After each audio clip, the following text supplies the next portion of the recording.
تعمیر کعبہ اور آپ صلی اللہ علیہ وسلم کی تحکیم جانیے اس ویڈیو میں۔ بسم اللہ الرحمن الرحیم۔ السلام علیکم ورحمۃ اللہ وبرکاتہ۔ معزز سامعین، ابتدائی عالم سے اس وقت تک خانہ کعبہ کی تعمیر 5 مرتبہ ہوئی۔ اول بار حضرت آدم علیہ السلام نے اس کی تعمیر فرمائی۔ دلائل بہقی میں عبداللہ ابن عمرو ابن العاص رضی اللہ عنہ سے مروی ہے کہ رسول اللہ صلی اللہ علیہ وسلم نے فرمایا کہ حق تعالی شانہ نے حضرت جبرائیل علیہ السلام کو حضرت آدم علیہ السلام کے پاس تعمیر بیت اللہ کا حکم دے کر بھیجا۔ جب حضرت آدم علیہ السلام اس کی تعمیر سے فارغ ہوئے تو حکم ہوا کہ اس گھر کا طواف کرو، اور یہ ارشاد ہوا کہ تم پہلے انسان ہو اور یہ پہلا گھر ہے جو لوگوں کی عبادت کے لیے بنایا گیا ہے۔ جب نوح علیہ السلام کے زمانے میں طوفان آیا تو بیت اللہ کا نام و نشان باقی نہ رہا۔ حضرت ابراہیم علیہ السلام کے زمانے تک یہی حالت رہی۔ اسی وقت اللہ سبحانہ و تعالی کی طرف سے حضرت ابراہیم علیہ السلام کو بیت اللہ کی دوبارہ تعمیر کا حکم ہوا، کیونکہ بنیادوں کے نشان بھی باقی نہ رہے تھے۔ جبرائیل علیہ السلام نے آ کر بنیادوں کے نشان بتلائے تو حضرت خلیل اللہ نے حضرت ذبیح اللہ علیہ السلام کی اعانت اور امداد سے تعمیر شروع کی۔ تیسری بار بعثت نبوی صلی اللہ علیہ وسلم سے 5 سال قبل جب آپ صلی اللہ علیہ وسلم کی عمر شریف 35 سال کی تھی، قریش نے خانہ کعبہ کی تعمیر کی۔ بنا ابراہیمی میں خانہ کعبہ غیر مسقف تھا، دیواروں کی بلندی کچھ زیادہ نہ تھی، قد آدم سے کچھ زائد 9 ہاتھ کی مقدار میں تھی، مرور زمانہ کی وجہ سے بہت بوسیدہ ہو چکا تھا، نشیب میں ہونے کی وجہ سے بارش کا تمام پانی اندر بھر جاتا تھا، اس لیے قریش کو اس کی تعمیر از سر نو خیال پیدا ہوا۔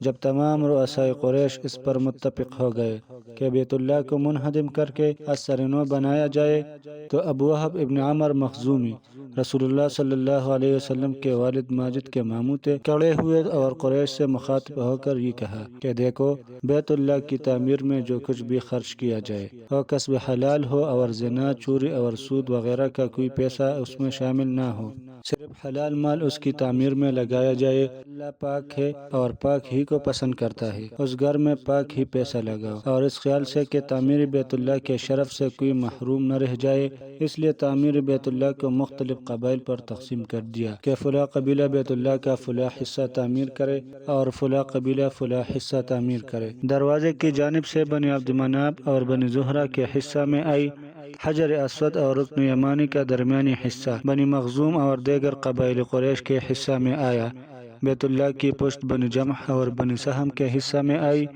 اور حتیم بنی عبد الدار ابن قصا ابن اسد اور بنی عدی کے حصہ میں آیا۔ اسی اثنا میں قریش کو یہ خبر لگی کہ ایک تجارتی جہاز جدہ کی بندرگاہ سے ٹکرا کر ٹوٹ گیا ہے۔ ولید ابن مغیرہ سنتے ہی جدہ پہنچا اور اس کے تختے خانہ کعبہ کی چھت کے لیے حاصل کر لیے۔ اس جہاز میں ایک رومی معمار بھی تھا جس کا نام باقوم تھا۔ ولید نے تعمیر بیت اللہ کے لیے اس کو بھی ساتھ لے لیا۔ ان مراحل کے بعد جب قدیم عمارت کے منہدم کرنے کا وقت آیا تو کسی کی ہمت نہ ہوتی تھی کہ بیت اللہ کے ڈھانے کے لیے کھڑا ہوا۔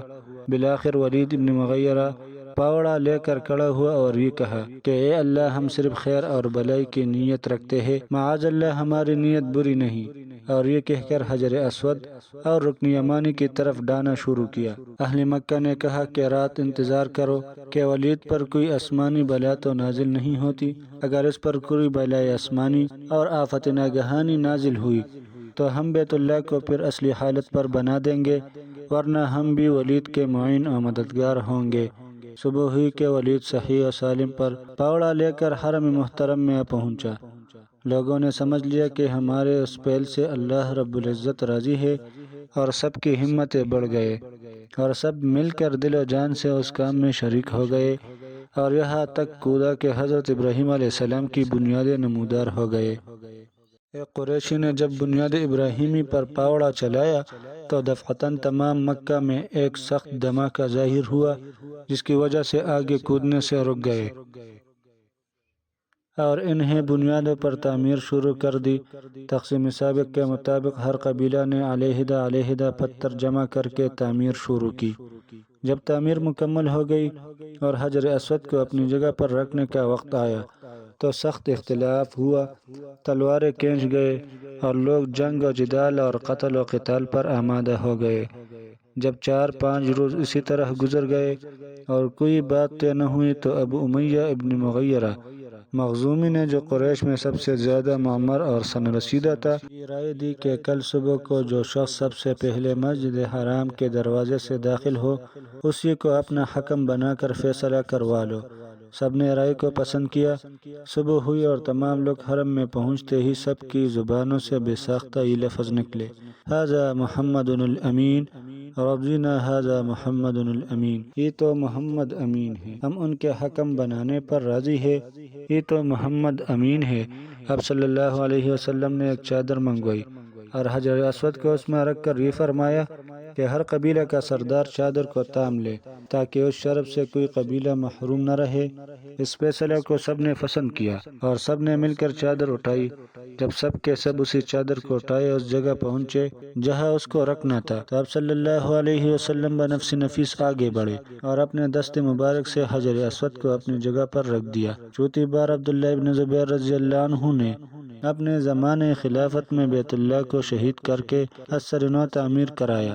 پانچویں بار اس کو حجاج ابن یوسف نے بنایا کہ اولین اور آخرین میں جس کے جور و ستم اور ظلم و تعدی کی نظیر نہیں ہے۔